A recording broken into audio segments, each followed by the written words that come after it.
Okay. So this is exposing VoIP problems with Wireshark. Especially the wireless one, that's over in the other room. My name is Sean Walberg. I'm a network guy with a company called Canada Stuff in Canada. We do television, newspaper, stuff like that. I'll talk a bit more. About me, anyone, I don't know if you recognize, this is we're doing a replacement of a pretty old PBX. And we found this while I was doing some network, some looking around, and it's a butt set, so if you don't know, it's kind of a foam with alligator clips on the end. What's funny about this one, it was actually rotary, which gives you some idea of the vintage of the PBX we were replacing. I'm a network guy, so I do router switches, firewall, phone systems, a bit of everything. About the time that Cisco bought Celsius back in 2001, I saw this VoIP thing, and I thought, wow, I can see this being the future. So I've been reading about VoIP and studying VoIP for quite a long time, and then maybe the next job in 2004, I guess we're talking, the company I was working at, we upgraded our legacy Avaya system to a new Avaya system that used IP over the back end. And it was a bit of an adversarial relationship between us and Avaya. It made for an interesting project. There were lawsuits and everything. But at the end, you had a network team trying to put in a phone system. You had a vendor that really didn't trust you. So we'd get into our first deployment. We got in, and the users immediately complained about voice problems. And then Avaya pushed back, it was your problem. You guys have a bad network. So you certified our network. Well, those are just synthetic tests. That doesn't mean anything. Well, so we pushed back. Well, if it's a problem, help us find the problem. They said, no, it's just your problem. So I've been using Wireshark since it was ethereal. I knew it could, it's at least capture packets. So if we can get these packets from Wireshark, maybe it can tell us something about them. And so that began me figuring out that, wow, Wireshark actually has this very rich capability to analyze voice over IP traffic. And at the end, I was able to get all the packages to Wireshark, pull them out, and say, look, this is a tool telling me that my voice is spot on. I've got everything as well within the constraints that you put out. So right back at you. And from there, we're able to look forward and solve the problem. And then I moved on to another job, and now we're rolling out, replacing. We have 40 different sites across the country, and we're replacing with a centralized Cisco PBX, and that's ongoing. By the way, if I go too fast, I'm going to go so I have a tendency just to go. So just tell me to stop, or if you have a question in the middle, just shout out. I'm kind of going on the assumption that you're either interested in VoIP, you've used VoIP, haven't used VoIP. We're going to go over some of the basics of voice over IP, and then get into how Wireshark, how you analyze with Wireshark. So I'm kind of assuming that you know how to use Wireshark at least. But again, we were having a conversation here earlier about how to do things like pull up different columns in Wireshark. And so if there's something I've got that I didn't explain, please just stop me and ask. So today's agenda, we're going to talk about voice over IP. We're going to talk about first we're going to talk about the old phone system and how it works. We're going to talk about how voice over IP works and kind of the unique things that voice over IP requires. We'll talk about how to get your packets, how to properly capture your voice over IP traffic so that you can properly analyze it. I think it was Rolf was giving a presentation on wireless, and he said, half the battle is just getting, once you can see those management and beacon frames, that's half the battle. And it's a lot of the same with voice over IP. If you can get your signaling, if you can get your voice, depending on what you're trying to do. And if you know where it is in the network, you captured it. So, make sure that the results you're seeing, like where you're measuring it, lines up with what you expect. So that's capturing voice over IP. And then we're going to look at analyzing signaling and analyzing the voice traffic separately. Those past two sections, most of them are going to be just me pulling up captures and going through them. And I've got a few things I'd like to show, but certainly if there's stuff you want to see, we can move into. So, first thing to remember is voice over IP is just another application on your network. It runs over IP. It's packets. It's not. It draws from 100 some years of heritage on the TDM side, but it's on our network now. It's got to play by our rules. It's just another application. And if we think about it as another application, we can analyze it using our other tools, and that helps us. However, have to realize that now that we've taken this phone and plugged it into a switch, it's got some special requirements. We certainly care about, voice is real-time in nature. When I'm talking, you're listening in real time. And most of the protocols we're used to on the network aren't necessarily real-time. They're pretty close to real-time, they're pretty fast, but we're talking real-time data now. So we have to keep a few things in mind, and we're going to go over those. So this is my, in the center, or surrounding the edges, you have a phone. It may not be this old rotary phone, but I have a special place in my heart for these things. They're connected by what we call the local loop to the central office. And it's a pair of wires. So it's a loop, literally. The provider provides battery to these phones. And in normal operation, when nobody's talking, the circuit's open. And we call this the on hook. So there's no current flowing until you pick up the phone. And what that does is it completes the circuit. And this guy says, the central office says, oh, wait a minute, I see the circuit's been closed. We've got current flowing. I'm going to send him dial tone. And this dial tone is literally him playing that ring, that tone you're used to. Letting you know, there's a signal to you, hey, I'm ready to accept your digits. You dial your digits either by pulsing them or in, anything that's past 20, 30 years, you use dual tone multi-frequency, so you pulse your digits out, and he's collecting your digits. And once he's got enough digits to understand where you're sending your phone call, he says, oh, I want to go over here. So I got to signal this guy, hey, somebody's calling you.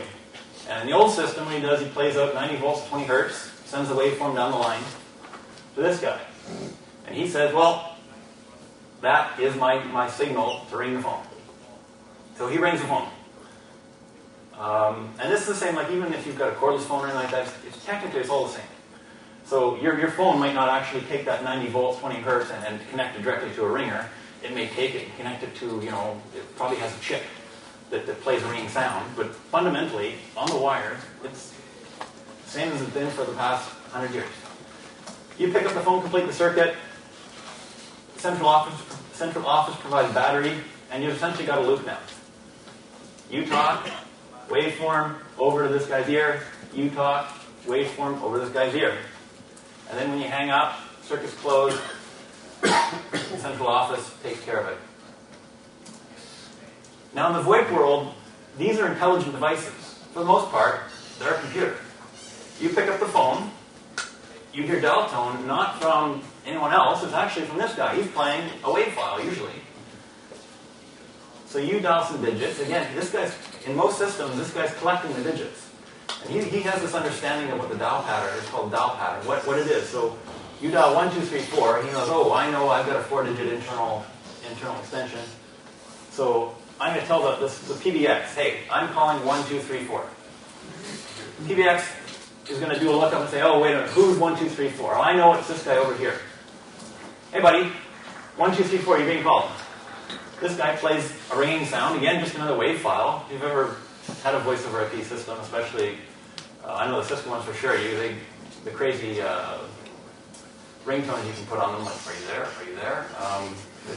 It's actually, what we find is when we put a PBX in, the first thing people find out is how to change their ringtone. And you get this period where you sit down and you can hear everybody just, are you there? It's actually the saxophone family. You have to hear it. So he sends a message saying, hey, 1, 2, 3, 4, you're being called. 1, 2, 3, 4 plays ring. Guy picks up the phone. There's more signal. I'm grossly oversimplifying this.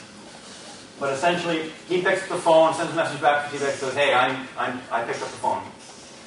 PBX then says, I want you guys here. I want you to listen on this port, this IP address, this port combination. I want you to listen on this IP, and you guys just talk. And these guys, the voice traffic then goes between them, and the PBX says, I'm out of here. And it's not until something else has to happen in the call, maybe we have to do a transfer, we have to, we want to put it on hold, or we hang up, that the PBX actually cares what's going on. So this is way more scalable. This lets us do a lot more things than what we had before. So looking at this, we can see there's two parts to voice over IP. We've got the signaling aspect, which lets us set up and tear down calls. And we've got the voice, the bearer traffic. If you're ever in the TDM world, like ISDN, PRI, it's 23B plus D. That B, bearer, is the voice traffic. In the signaling world, we've got SIP, H223, NGCP. If you've got a proprietary phone system like Cisco, you've got Skinny, and Avaya, you've got your IPSI. But another thing is the signaling can be in-band versus out-of-band. When we picked up that phone, the old analog phone, and we dialed the digits, we were sending that signaling in the voice band.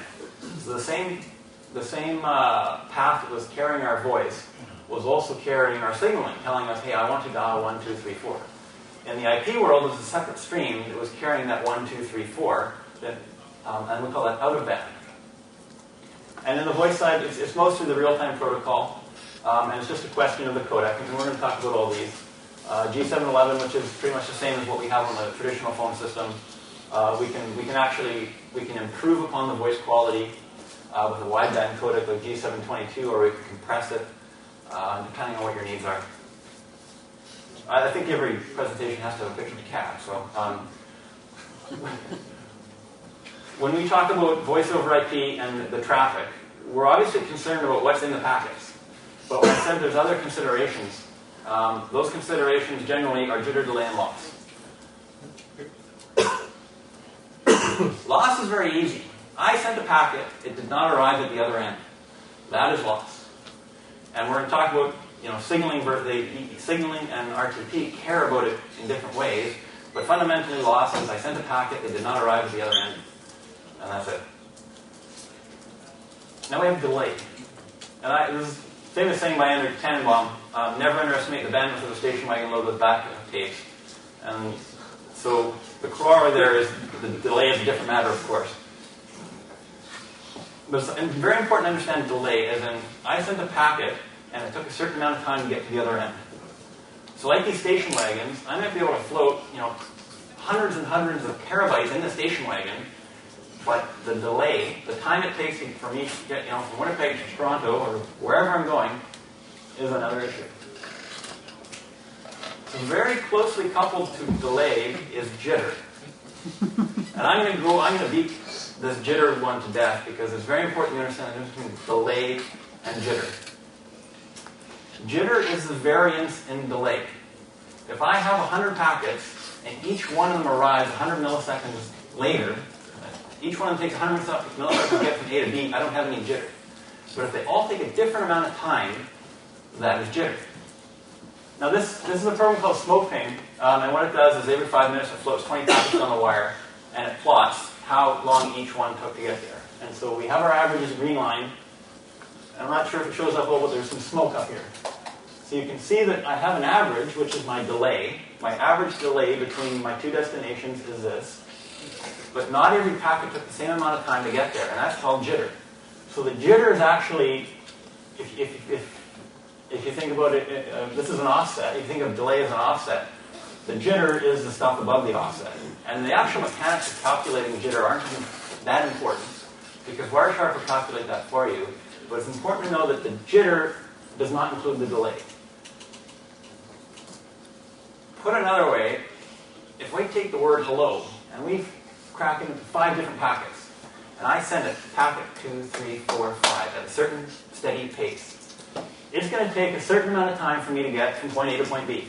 And if the receiver sees it in the same exact pacing as I sent it, I have delay but no jitter. If I send hello at this pace, and I see H-E-L-L-O, I've got delay, which I expect, but I've also got jitter. Also, if I send my hello at the same pace, I can have delay, jitter, because now the inter-packet gap is different, and reordering. And these, you often see reordering if you've got multiple paths to the same destination. You're doing like per destination or per packet load balancing, like with Cisco SAF. These can cause problems with voice, and we're going to get into some of the reasons. So just to stop here, delay, time it takes from A to B, jitter, the variance and not delay. All right. be a negative amount too? Yes, it can be measured. The actual mechanics of measuring it aren't as important as just knowing it, but yeah, it can be a negative number if a packet arrives sooner than the last one. We have negative jitter if it arrives after that. We're often just concerned with the absolute value though. Like real estate, what really matters is location, location, location. I have to be at the right spot in order to see my packets. If I'm looking in one spot, my packets are flowing over there, I'm not going to see my packets, and my interpretation of what's going on will be very, very different. Very simple network. We've got some switches, we've got a router, we've got a phone system, we've got some phones. The signaling traffic takes a different path, usually takes a different path than the RTP traffic. I said way back when I showed a picture of two phones where they told the PBX who they're calling, and the PBX said, hey, you two talk directly. So here we may have a PBX that the red line may be talking somehow else to that other phone, but the voice traffic's going this way. So depending, if we're looking for both and we're sniffing up here, we're not going to see the voice traffic. Or, there's nothing saying that the phones have to talk directly to each other. We get in situations where we've got compression going on, where we might have to transcode to go from one compression algorithm to another. That usually has to hairpin off of a router or a PBX system.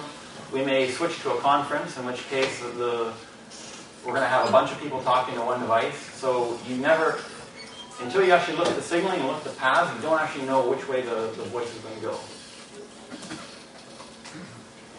Likewise, where we measure the traffic has an impact on what we're going to see about it. So if these phones are just talking directly to each other, and I measure the voice traffic here, RTP is actually unidirectional. So when you've got a phone call, you've actually got one stream going that way and one stream going that way. On the outbound stream, I'm not going to see any jitter. I'm looking right next to the phone. If I were to see jitter, if I were to see that, if it's sending this thing out at a perfect pace, if I were to see jitter right here, I'd be actually pretty surprised. That would mean the phone is responsible for the jitter. It's only once we start, going over a WAN, going through routers and stuff, that we'll get this jitter. So I will see jitter coming from that phone this way, but none going the other way. So just because you don't see jitter in your stream doesn't necessarily mean you don't have jitter. It may mean that you're not in a position to see the jitter. Likewise, if you sniff, halfway through, you may not see the entire effects of the jitter. And if we're capturing, NAT causes a lot of problems in voice over IP, because again, like how FTP works is we've got a control channel telling a data channel where to go. If we're expecting to see the source address from A to B, and there's some NAT going on in the cloud and it changes, and we've got our capture filter set a certain way, we may not see the whole story. So it's important to understand if we've got NAT going on. Not only does it cause problems with our packet capturing, but it may cause problems with setting up the voice sessions themselves.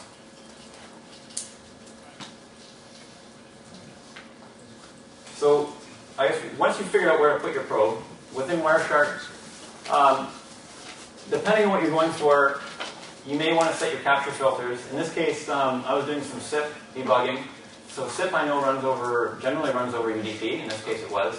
And my RTP runs over UDP. So I just decided I'm going to capture UDP traffic and ignore kind of the background noise. If you're capturing something that runs over TCP, then you may not want to have a filter. Again, depending on where you're capturing, if you're capturing on a very busy voice gateway, or if you have to capture a bit further upstream, you may want to limit by IP address.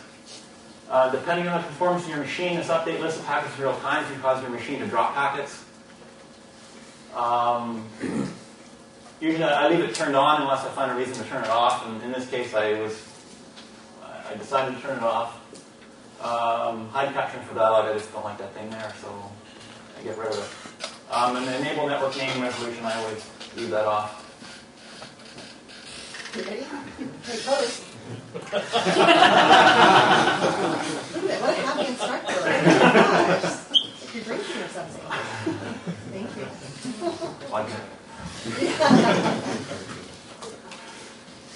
So going back, we know Wireshark uses our three windows. Way up at the top we got our packet list window.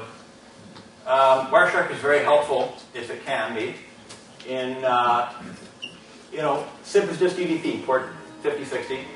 But if it understands it's SIP, it says, hey, this is SIP. And later on, we'll look at, get into SIP. But if there's SIP with embedded SDP, meaning this is a very important SIP packet, it actually tells you right here, hey, it's SIP with embedded SDP. And it'll actually pull up and say, hey, I'm trying to invite this guy. So it's telling you a lot of the information that you would normally have to dig into the packet right up here in the info window. And I've got an example here where I try to make a phone call and it says, hey, you're not authenticated. So I say, okay, that's fine. Here, I'll try to make a phone call and actually, and this one actually, you can see that since I request and it says not authenticated, and I request and it says not authenticated. So I do another request not authenticated, take a wild guess that this guy's got a problem with authentication. And by the way, I'm Canadian, so I feel the need to apologize for everything. If it's encrypted, you can't decode it. That's not to say we can't, infer some other information, but generally, if you've got encrypted signaling and especially encrypted RTP, there's not a lot you can get out of it. So either turn it off, or just maybe your vendor's got a way to capture on the box and avoid encryption. And currently, there's no way to throw a key into because every vendor does it differently.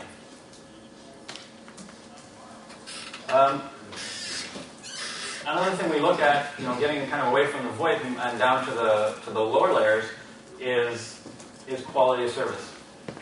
You can tag your packet saying this is a packet of this value, and I need, at every hop in the network, I need you to treat it differently than you might treat a different value. And that's contained in the toss bit. There's a byte here, 6 bits of which you can use to tag your traffic. So one of the things we're going to be looking for when we're troubleshooting voice over IP is making sure that our traffic is properly tagged so that our network respects it. And of course, if your network's not respecting those tags, you've got another problem. But the first thing is making sure you're tagging the traffic. Originally, when I started doing this, I found that I like coloring my display. So I would go view coloring rules, and I'd do, if the DS field, the DSCP equals 0x2e, that's expedited forwarding, which is 46 decimal, then color it. And so you can see here, once I do that, I get this kind of striping. And what that's telling me is the traffic going from 192.168.1.156 to 1.1 is tagged properly, but the traffic coming the other way is not tagged properly. And asymmetric QoS is a very big problem. It means that one of the devices is either not setting it, or you've got a switch in the middle, switch or a router in the middle that's dropping those tags. And so this is a very quick way of saying, oh, I've got a QoS problem. But actually, after SharkFest last year, someone showed me that you can just add a column. So what I do is I usually have DSCP on the far right, edit preferences, user interface columns. You can add DSCP. If your phone system needs it, puts traffic on separate VLANs. Having a VLAN on the VLAN tag is also a good idea. Some NICs don't properly pass the VLAN tag back up to the PCAP, which is a. So if you don't see the VLAN tag, you have to look up, especially these Broadcom NICs. I need some registry hack. So here we can see that 24. I know that's signaling. I know that tagged RTP is 46, and here I've got the same asymmetric QoS problem, because I think this is the same capture file. It's got a field of 0. So again, that's a quick way of me seeing that I've got some QoS problems. If you are running a proprietary PBX, or if Wireshark can't see the signaling, so RTP runs on pretty much a random port. So we can't use our normal rules of just, if it's on port 80, I'll guess it's web. So if you check this button, what Wireshark will do is normally if it sees the signaling, it reads the signaling and says, oh, I understand that I'm expecting, port 32,000 to be RTP. And then when it sees port 32,000, it says, okay, I'm going to use my RTP dissector. But if you don't see the signaling, or if Wireshark doesn't understand your signaling, or you didn't capture signaling, or other things, you just check this, try to decode RTP outside of conversations, and I guess that just makes Wireshark dig a bit deeper and look for those, try to analyze it as RTP. so that once it sees it, it actually shows RTP and some more information about it.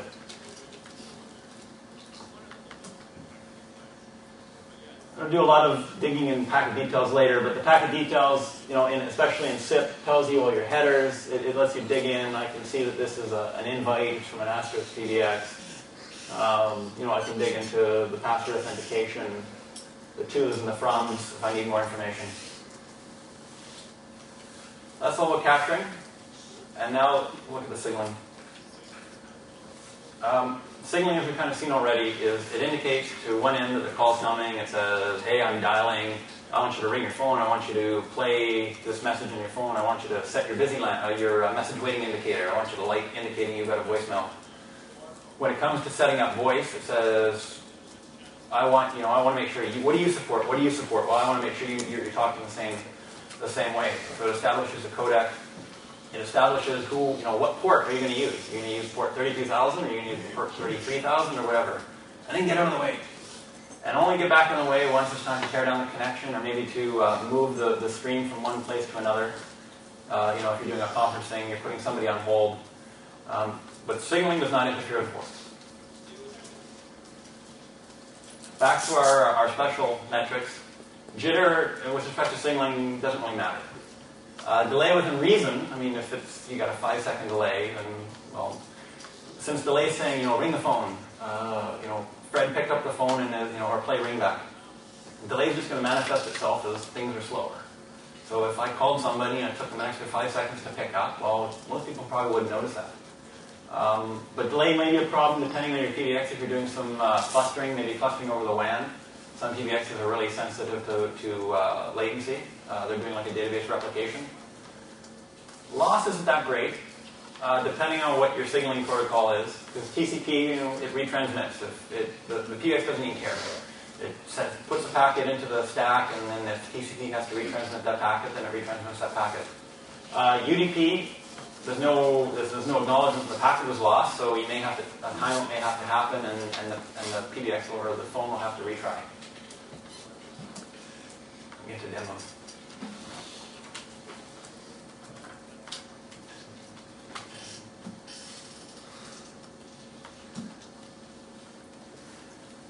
So this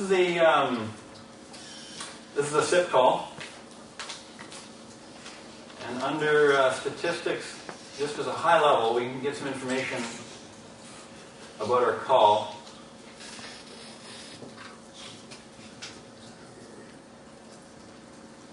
So I can see that here I've basically got one call going on. I've got some SIP messages. This is really just a high-level overview. If you're looking for errors, or if you want to make sure, I captured a whole bunch of traffic, did I actually get my traffic?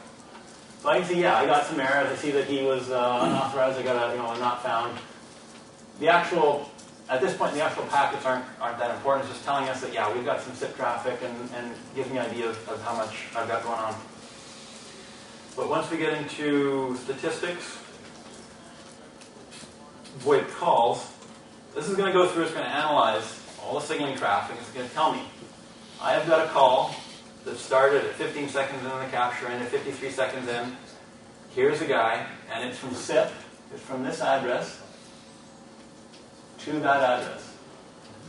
And if I've got 100 calls, it's going to show me 100 calls. Some general indication, the call completed normally. And we're getting really powerful. The really powerful functionality here is I can select my call and I can graph it. So this gives me a blow-by-blow description of what happened in this call. I can see that this guy 6434 invited this guy to a call. He sends back a message saying trying, ringing, and then I can just click on each part in the state, and it actually highlights that packet. Where'd you take the trace from? I don't remember. And what was it near? This probably would have been on this 2479 machine because that was my PBX. This one I took back a while ago. So you're spanning your PBX. Well, in this case, this is actually an asterisk PBX. It was a Linux box. Okay. I guess in terms of spanning, if I can get on the device itself, I get on the device itself. Otherwise, I use span a lot. Or rspan if you can do it. In my data center, I've got an RSpan VLAN set up, and I've got a box with a card on it. Or I'll just walk up to the switch and span it. If I've got a remote site, we use NAMs a lot. In a Cisco router, you can have this basically a remote plug-in module that lets you capture traffic, either on the router's backplane or by an external port. Which runs Wireshark. I assume I find it's pretty slow over the WAN, whatever it is. So I end up just saying capture traffic, download to my PC, because it doesn't have all this stuff. I mean, it's got some nice features in it, but it's nowhere near as good as Wireshark. Any integration with Pilot? He was talking about that remote thing, and I thought, if you could put that on a NAM, that'd be awesome. Well, if you know somebody at Cisco. I got an account rep, he sold me stuff. That's what it is. I think we all need a contact at Cisco, don't we? Oh, yes. Is anybody interested in Cisco? Open attack days, maybe they'll.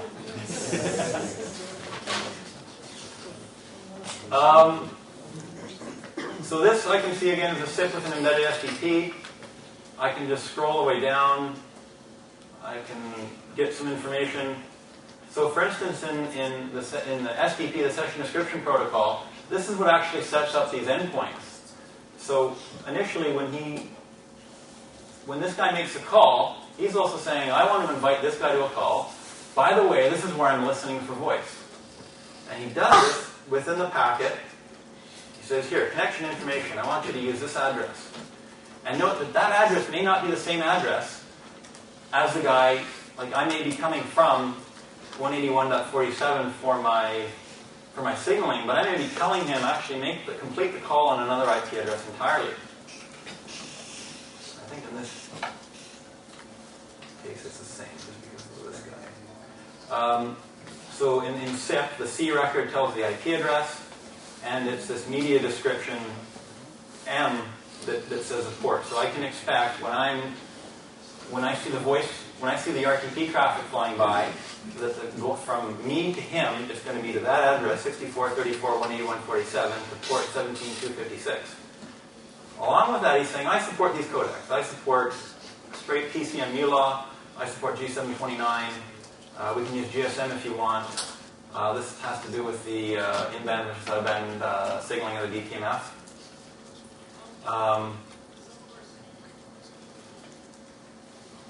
And here we get over here, as this guy is saying, the other way is, okay, hey, let's play. You contact me on 141.139 using 14.226. Here's what I can do. And then you can see here we've got our RTP going. Well, that's kind of a quick look at SIP. Grab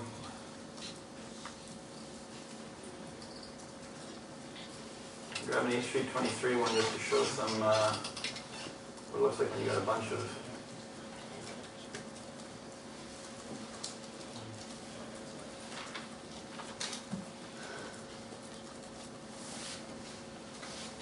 Another thing I picked up last year was key player capture files. Because you never know when it might come in handy. Here's another one I just grabbed off the gateway. Here I see 2 phone calls. So knowing the phone numbers involved, I can see this is a call I made. So I can see that this is my cell phone calling my desk phone. This is actually a call center phone call. So I can just pick this, I can graph it. This is H323, which is a bit more verbose because it was made by phone people. It made it look like phones. So you can see if you've got an ITF standard, usually they're a lot more terse and more sane. SIP is basically text. Like you don't even really need Wireshark. You can just look at the bytes and go, okay, I see what it's doing. H323 it's brutal. And again, you can click on this, and it takes you. It takes you to the same packet.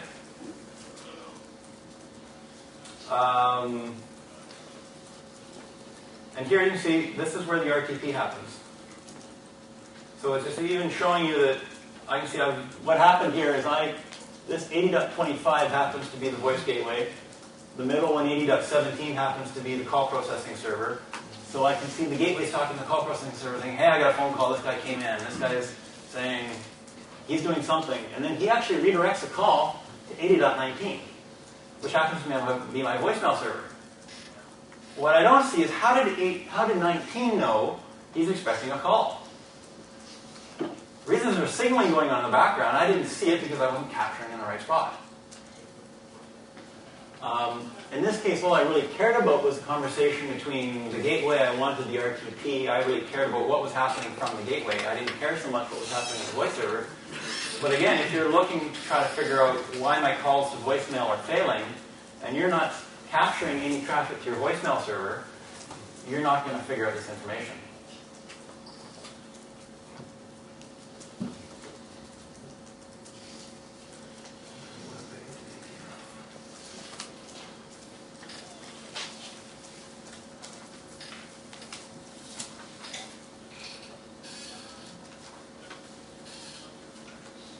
Here I can see immediately from my DSCP column, I've got an asymmetric QoS problem. And again, this is very common. When I set up this network, it worked perfectly. So I don't know what changed in the middle. I think actually, you introduce a new switch to your network, and you don't set the trust correctly between the new switch and the old switch, and one switch will just drop all the QoS. That's a very common thing. So even if you think you set it up properly in day one, it doesn't always stay that way.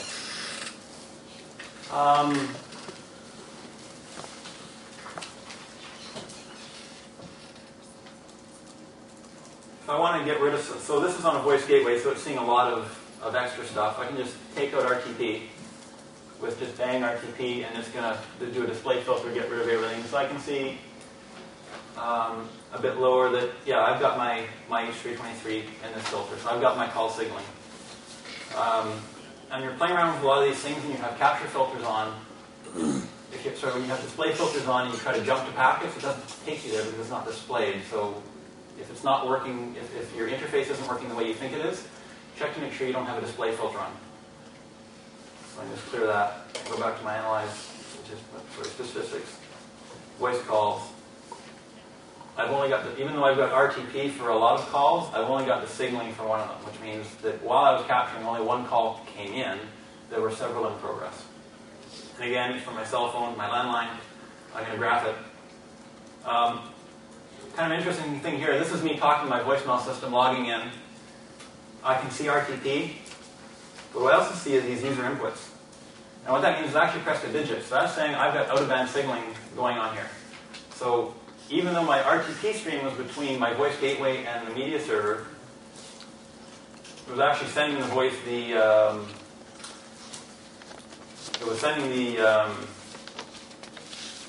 DTMF to the call processing server, which was then relaying it on to the voicemail server.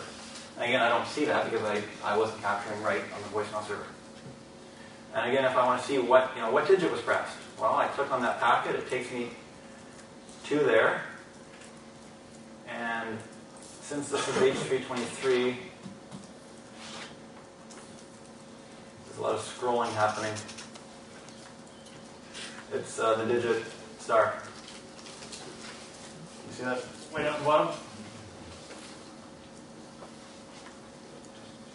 So there's a lot of information happening just to, not that bad, all things considered. So digit by digit, I can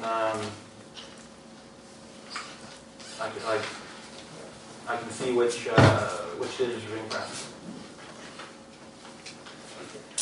And kind of the last one in terms, I think I have another one in terms of signaling. Is it usually a packet per digit like that? In H220, in H220, what she said, 323, yeah.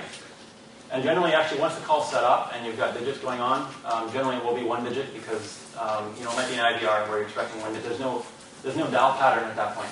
Like there's no I expect a digit to either be 7 digits, 13 digits, or whatever. So you're always going to see one at a time. What if you were to hold down a digit for a long time? Would you end up saying that standard? Normally, no.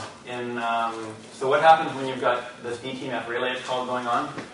You hold it down, and what it sends up to the side is just once. And there's some sort of standard that says it's so many have tenths of a second long, whatever. But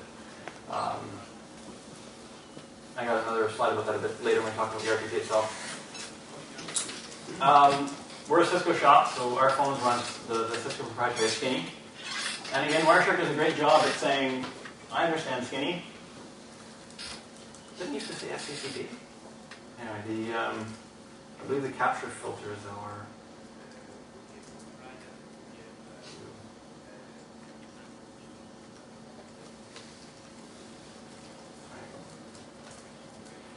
Anyway, we'll do our usual analyze, or it did. I'm not losing it. I'll go analyze voice calls. I got nothing. Wireshark doesn't understand Skinny. Sorry, I mean, in terms of understand Skinny in terms of I can take a packet and I can say you're trying to do this, you're trying to do this, and it does a very good job of it. It's got lots of display filters saying if I'm looking for a user pressing a digit, then I can say SCCP.this, whatever. But in terms of reassembling it into a complete conversation, it can't do that. Skinny is a bit funny in that it doesn't follow this smart endpoint. So that by the name Skinny is actually a reference to kind of it's not smart, like it's very a lightweight phone. So what happens in the Skinny protocol is you pick up the phone, it actually sends a Skinny message to the PBX saying, I picked up the phone. The phone actually comes back and says, I'd like you to play dial tone, please. It plays dial tone. You press one digit, it sends one digit. And it's not until, it may say, okay, I understand that's a 9, and my dial pattern say, after 9, stop playing the dial tone. Okay, so stop playing dial tone. I pressed 1. Okay, well, and it's this back and forth. So that probably makes it pretty difficult to reconstruct these. And the same, it doesn't, but you can still,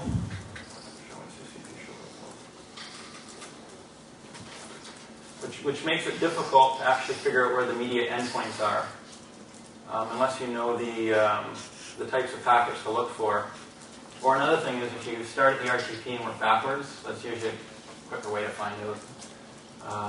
So I can see, start media transmission. That's probably a good indication that this, calling for message. Start media transmission. Send the demo browser by not being able to find it quickly. So Skinny's another signaling protocol? Is that it's the one that the Cisco phones use. But you may, for instance, all these captures I've been taking have been on the same system. So my gateway is H323, speaking to my phone system. Because gateways usually don't always support Skinny. They may for like an FXS port, like an analog port, but they don't for a PRI. So the phone system's job is to say, okay, I know when I talk to you with H323. When I talk to you with Skinny. I talk to you with MGCP. And he makes that all transparent. But everybody sees RTP, which is kind of this big connector. So that in a nutshell is signaling. Any questions?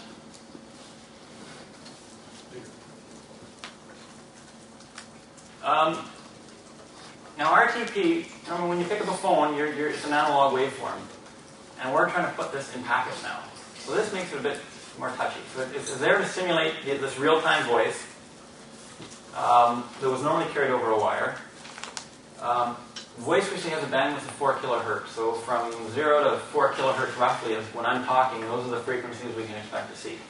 Which is why the phone system doesn't really go above that. If you've ever tried to play, if you've ever heard a radio in a phone, that's why it sounds like crap, is because it's got these filters saying, well, if it's above 4 kilohertz, I really don't know how to deal with it.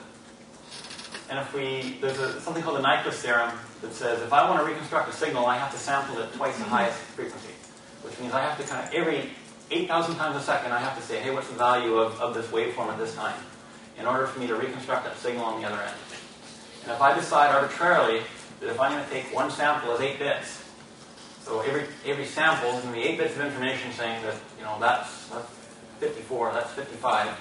I multiply that out, I get 64,000 bits per second, which is this fundamental block in the phone system. And we even carry it forward in our data systems, like ISDN, the B channels, they're all DSOs, they're 64 kilobits per second. And that's where these numbers come from, is just by this 8 bits per sample, 8 kilohertz.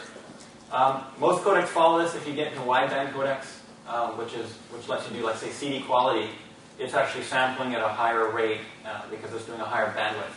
but it ends up compressing it down so that you get 64 kilobits per second. And it's also why data people, I can't remember who it was yesterday, said data people talk in thousands and server people talk in thousands of 24s when we talk about kilos. If I had to guess, I would say that's where it's from. Because there's this fundamental telecom building block of thousands of bits per second, not thousands and 24 bits per second. RTC, one of the properties is a codec. So I've got this waveform. How do I represent this waveform in the packet? G711 MULA and ALA are uncompressed voice, which is what we see on the phone system. We can compress it down, 729, 726. There's tons and tons of codecs. I mean, if you're trying to send packets to India, you want to make sure you can make best use of your bandwidth by compressing it down. Most codecs will slice up your voice into 20 millisecond chunks and send them out, which means that's 50 packets per second each direction. So a voice call is 100 packets per second. Even if we're compressing it, we generally don't change the rate. We change the size of the packet. So even if you're compressing it with G729, which is an 8 kilobit stream, you're still sending out 50 packets per second either way.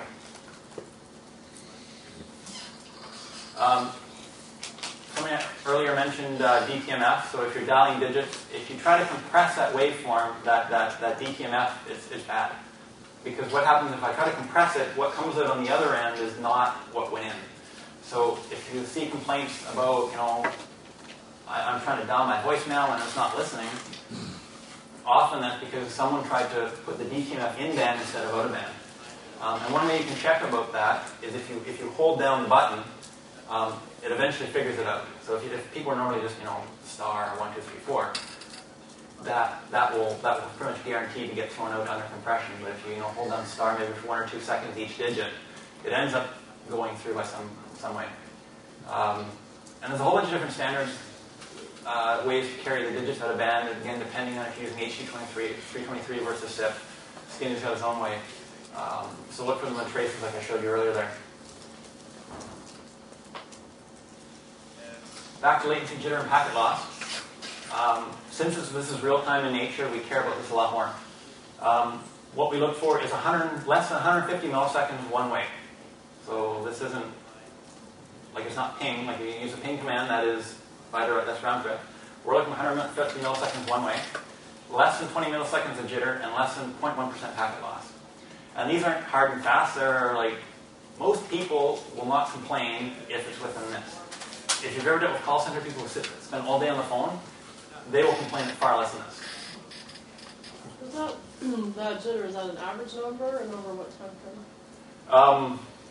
Again, this is just, you don't want to see the jitter of any stream of packets to be over that. So that would be the maximum jitter? Oh, the maximum over a session. I'll show you how Wireshark displays it. When I say latency one way, I don't mean, ping the other end. If I see less than 300, I'm cool. What happens on the phone, when a phone receives a packet, it has what's called a jitter buffer in it. So it's actually buffering these packets, saying, I expect that they're not going to come in at the same perfect rate. They may come in slightly fast, slightly slow. So I'm actually going to hold on to it for, milliseconds to try to buffer it. And these jitter buffers may be anywhere from 20 milliseconds to 50 milliseconds. So that's eating into your 150 milliseconds. Some phones are static, you set them. Some phones are dynamic based on the traffic. There's also a transcoding delay.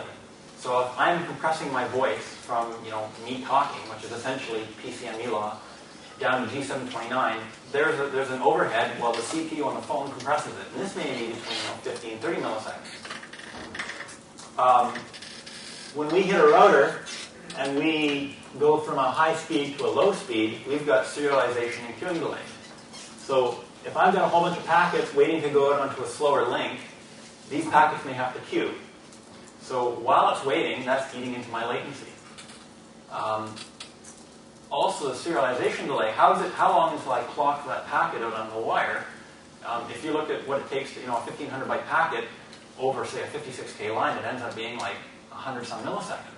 So if your packet is behind, if your voice packet is behind this big packet, your latency is going to shoot up.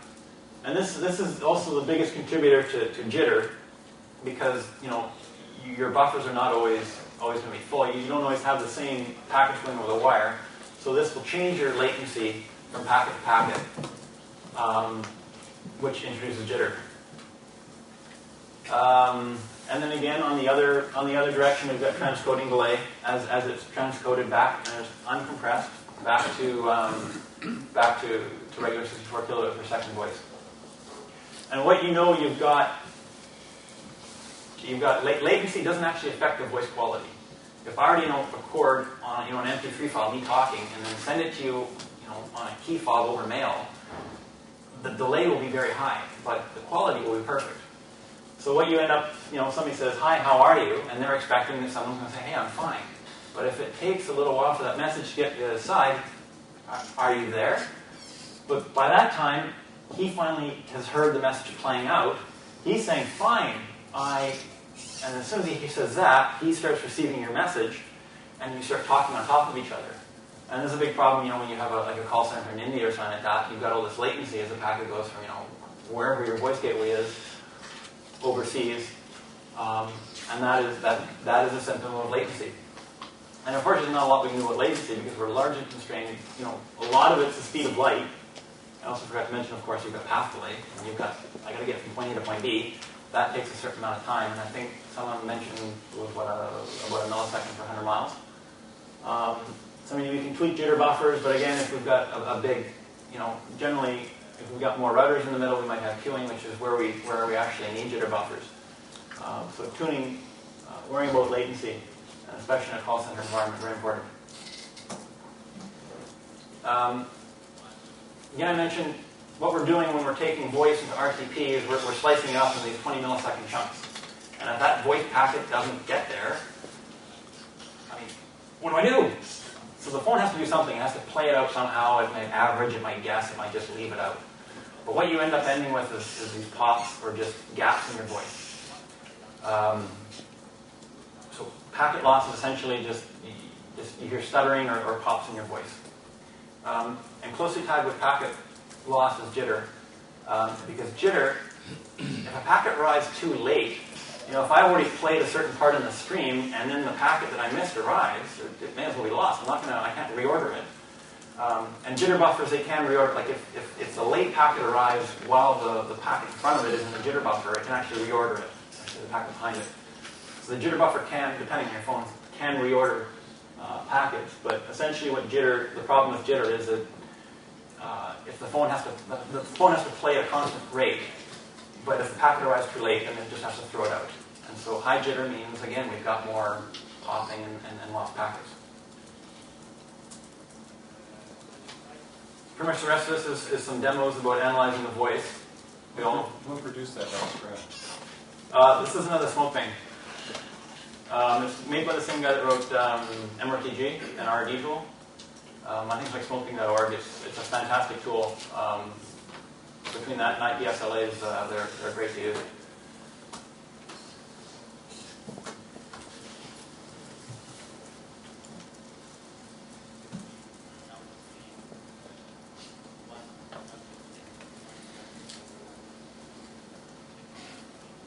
So this is I used this one earlier. This is me calling voicemail and actually playing some digits. So again, I can see I've got RTP traffic happening here, and every so often the RTP traffic stops, and I've got the digits being played. If what I'm interested is, we'll play it first. So from here, you can actually play this call. And if it's not compressed, we can just play it. We say decode. And hopefully see how this works. Check the size. This is me in a data center, by the way. Hi, you've got the voicemail office from Walberg. I can't take your call right now. Please leave a message and I'll get back to you. Thanks. Record your message and enter your ID, followed by pound. So I'm actually pressing digits right now, but you're not hearing them because they didn't actually go. Yeah, they went outside. They went out of band. My digits went out of band, so they're not actually in that voice stream. So that's a good way to make sure that if you're expecting out of band a DTMF relaying, that just play the conversation. If you hear it, then you don't have out of band DTMF. But usually when we're talking about RTP, playing back the phone call is one thing. Usually we're concerned about looking for latency and jitter.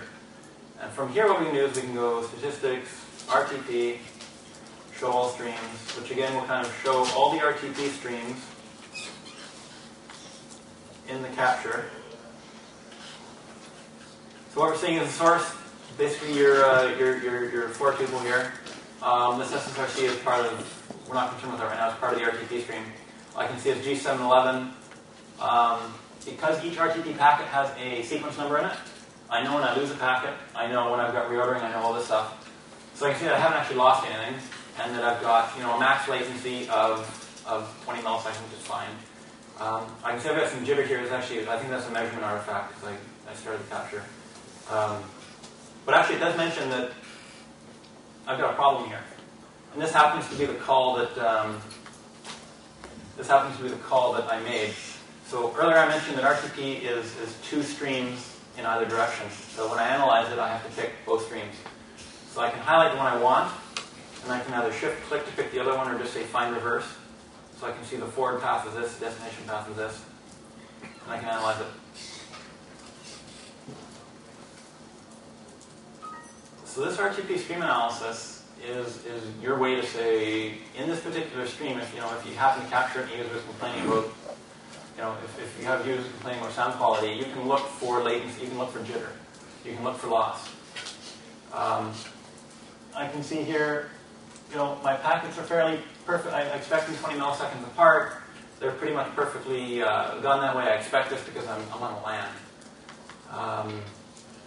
It keeps a running total of the bandwidth, which is why until you get a bit further ahead, that the number doesn't, 80 kilobits per second is what we expect to see on the LAN with Ethernet overhead and all that stuff at G729.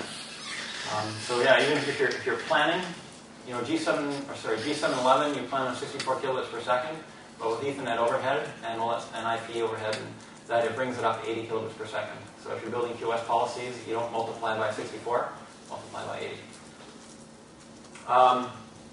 Wireshark said, hey, it's okay. If I can just say, hey, non-next, okay. And interestingly enough, because I was using the DTMF relaying, it's actually saying, while I'm playing the digit, play comfort noise. Which Wireshark actually says is a problem. I will just say it's not okay.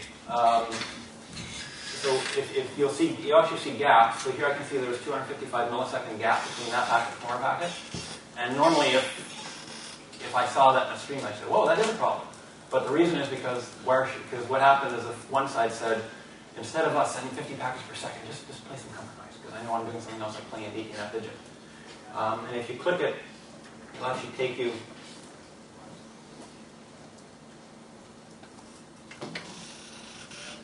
Oh, sorry, you got to put jump too.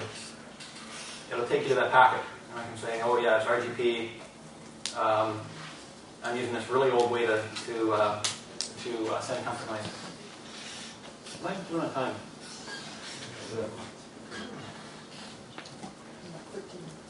Oh.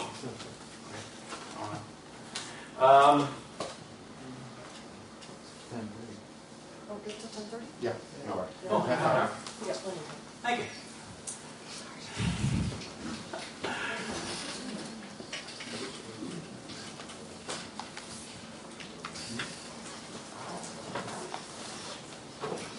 There's this feature called Graph. I think you showed it in your presentation? Briefly. Yeah, I don't use this one. It doesn't, to me, tell a story. I think Graph should tell a story, and you should look and go, holy shit, as well. I'll even show you a graph later of some packet loss, and it doesn't really say, like, boom, packet loss. So, I'll tell you it's there, and it's... You know we're going to use that from No, now on. steal it. You? We'll give you credit. That's all right. That's good. So, that button is there, and it doesn't tell me a story. But again, I can just jump to the next non-OK. If I want, I can say the payload. If you're doing anything to save it in AU, depending if you want to save it, if it's a compressed codec, you've got to actually take it out of Wireshark, decompress it, and play it in Microsoft Wave Player. It's a bit cumbersome. To be honest, most of my stuff will just run it uncompressed. It causes far fewer problems just to run your voice uncompressed. Bandwidth is so freaking cheap. And most of the stuff I deal with is like we have a lot of call center, so it's just easier just to say, look, play it uncompressed. But if you do want to do it, that's the way you do it.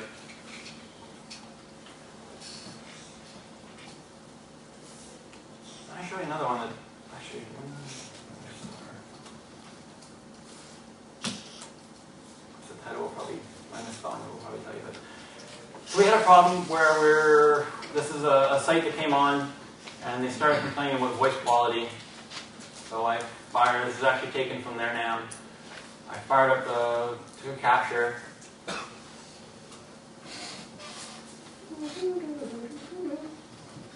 That would be nice to have some hold music. Some Yeah. music in Wireshark. I'll laugh out about that. Okay. Does anything jump out at you? My DSCP is all right. I'm using G711.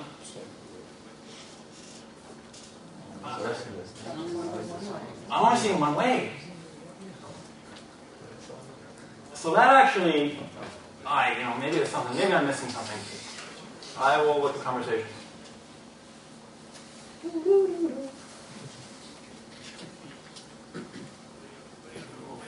All right. Flip over to UP. It's always from this guy to this guy. This ended up being a routing problem where we had the way our network's built is we've got a primary MPLS networking and this backup network, this kind of big hodgepodge of metro VLANs and such.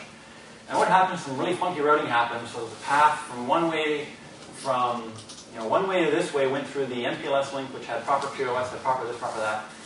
And the return traffic was actually taken kind of the long way to get back to Winnipeg.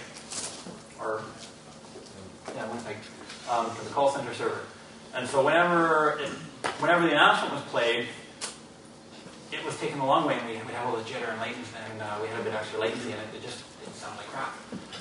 And so this ended up being nothing to do with VoIP or the phone system itself. It ended up being the network was causing this problem, and being able to pop the traffic up in Wireshark was able to tell this. You should be able to hear that, right? One side sounds great, depending on where you did the capture. And then when you play the other person's... Well, again, when I was capturing it, it was actually not even hitting, like I was capturing a NAN, it wasn't even hitting my router. So it was hitting the secondary router and going back. And again, we're talking to the users. Users always lie. They say, oh, it sounds like crap. Well, what do you mean it sounds like crap? Like, is it staticky? Is it, you're hearing hisses and popping? Yeah. and even, you say, the MOS score is, users, a MOS score of 4.5 to 1 user is bad. Being able to play the conversation and such. But in this case, it was, I wasn't even seeing the traffic on the router, which meant that it wasn't going over the MPLS LAN. It wasn't getting QoS. And so, of course, once you clear your routing, fix your routing so that it goes over the right way, your problems go away. And again, it shows that QoS, it happened to be QoS properly, but if the network does not respect QoS, it's meaningless. When we're talking about QoS, when we do priority queuing for voice, meaning, except for the packet that's on the burner, anything else voice goes in front of it, we use that, that's called a priority queue, we use that to control jitter. You really can't control latency. Latency is, on the router you can't do anything about latency. All you can do is control your jitter. Make sure that your latency is as best as you can be. So, you're making sure your voice traffic hits your priority queues is very important. And if you don't have any priority queues set on your network because it's going over a backup link that doesn't support it, like a shared media, like a metro LAN, then your voice quality will suffer. And often people say, you can just throw bandwidth at the problem. Voice over IP, not always. We had, again, at my, a couple of job back, we had a fairly big pipe going from Winnipeg to Edmonton, and we had call center agents complaining about quality, and it turned out that it was a little small QoS problem in some router somewhere, and you fix that QoS problem and poof, they're happy. So you can't always solve your problems with bandwidth, but fortunately QoS is cheap. It costs you nothing to turn on unless your provider charges you for it, like an MPLS. But so it's worth your time to check into your QoS and make sure that it's going properly. But just for kicks, we'll do our RTP stream analysis.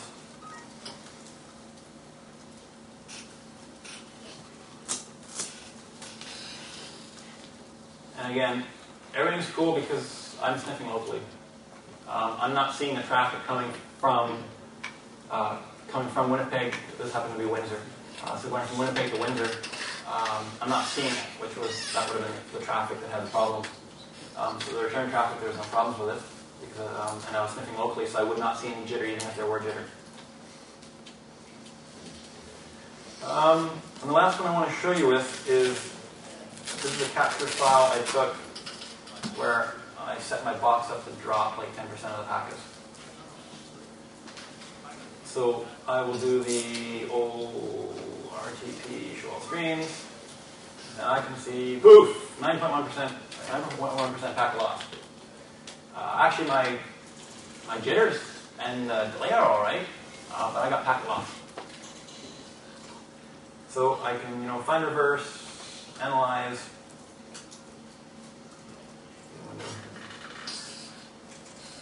And this you'll see wrong sequence number because I was expecting 160, but 161 came. And again, being able to look at the package isn't as helpful as knowing, hey, I've got some loss. And once you know I've got some loss, I can start working backwards and using just regular network troubleshooting techniques because WoIP is just another application to find out where my loss is happening. What I'll actually do is I'm going to play it. So you can hear what it sounds like when you've got a bunch of packet loss.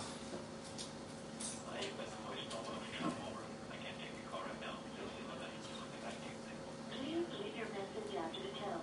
Maybe my speak. Hang up or press the pound key. Let's go to Allison. So my voice in the forward direction actually sounds fine because I've got no packet loss going that way. In the reverse direction, I'm not sure if you heard it on the speakers, but you heard a bit of popping, and the one thing about this was that it was very regular dropping. So you're losing 20 milliseconds, every so many packets. If you're losing only 5 in a row, it's not a lot worse. Or if the pattern were not as stable as that, it would sound a lot different. But it's very noticeable, the effects of latency, of packet loss. And people will complain. People will expect a certain thing out of their phones.